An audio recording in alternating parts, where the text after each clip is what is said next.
Okay, let me ask you something. Does your brain ever feel like it's just always on, like running 24/7? You're lying awake at night replaying some conversation from hours ago? Or you're the one who spots those little details and patterns that everyone else just seems to walk right past? If any of that rings a bell, then yeah, you're definitely in the right place. So you've probably heard it before, right? You're overthinking things, or you're just being anxious. But what if that's not the whole story? What if that's not even close? See, psychology gives us a completely different way to look at this. We're going to reframe it. Instead of seeing a flaw, we're going to see what this really is, the mark of a highly adaptive and analytical mind. It's all about shifting perspective, turning what feels like a problem into a powerful strength.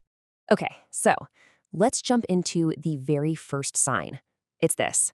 You're constantly running mental simulations. And look, this is way more than just being organized or making a to-do list. We're talking about a form of advanced reasoning your brain is using all the time just to stay one step ahead of the game.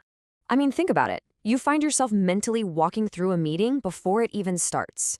Or maybe you're prepping for a social get-together long before you even leave the house. See, you're not just worrying. That's the key difference. You are preparing. Your brain is firing up, running through all these different scenarios, spotting potential challenges, and mapping out how you'll respond. It's a totally proactive strategy, not just some passive anxiety. So what's the point of all this, right?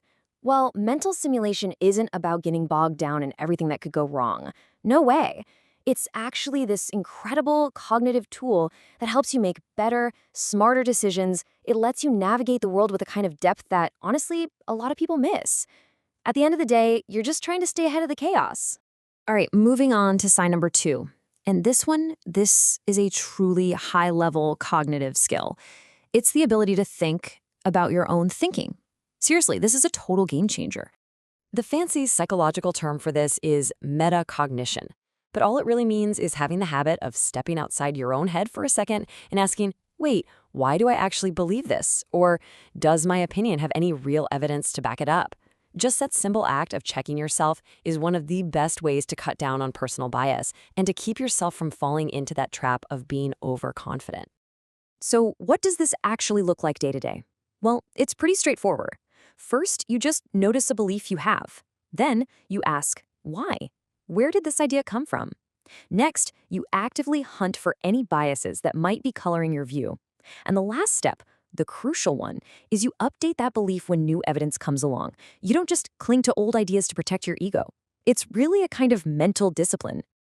Okay, on to sign number 3. And this is where your brain basically becomes a high-powered detective. We're talking about recognizing hidden patterns.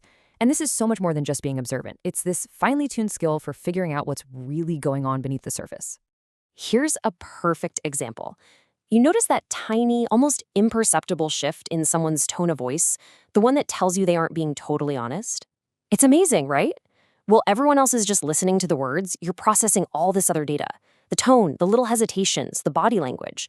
You're the one picking up on the subtle clues that tell the real story. And what is that really?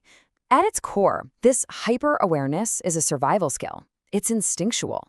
Your brain is literally wired to see what others don't, to process tons of information so you can read a room, feel a mood shift, or spot when something just doesn't add up. You're not just hearing what's said, you're seeing the pattern behind it all. All right, sign number 4. This one is huge because it's a source of incredible personal freedom. It's all about having a strong inner compass. And really, what that boils down to is, where does your self-worth come from? This really gets at the difference between what's called an internal versus an external locus of control. It sounds complicated, but it just means where you believe control over your life comes from. See, with an internal locus, your self-worth, your motivation, it all comes from your own values, from inside you.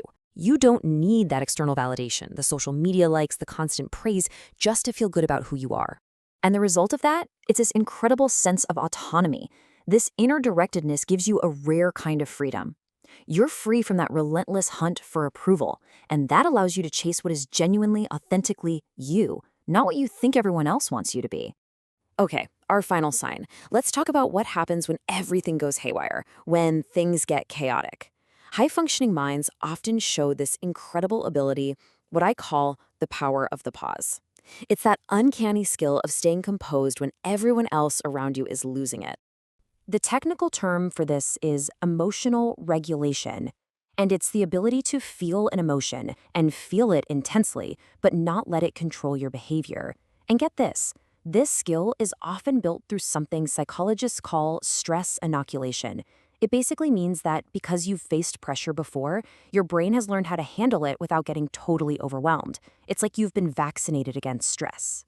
And this is so important to get right. This is not about being cold or emotionless. Not at all. In fact, people with this trait often feel things incredibly deeply. The real strength isn't in a lack of emotion. It's in the ability to manage that emotion, to let logic and composure guide the way instead of letting it all just explode. So, let's pull it all together. These things that some people might write off as overthinking or anxiety, they're actually incredible cognitive strengths. You've got advanced decision-making through mental simulations. You've got reduced personal bias thanks to metacognition. You have those razor-sharp social instincts, a deep well of inner freedom, and that cool composure when things get tough. These aren't flaws. They're the tools of a high-functioning mind. Look, having a mind that almost never switches off, yeah, it can be exhausting. I get it. But it is also a seriously powerful gift. And understanding the why behind it all, the psychology of it, that's the first step to really owning it. So the real question isn't, is my mind too active? The question is, now that you understand the architecture of your mind, how are you going to use it?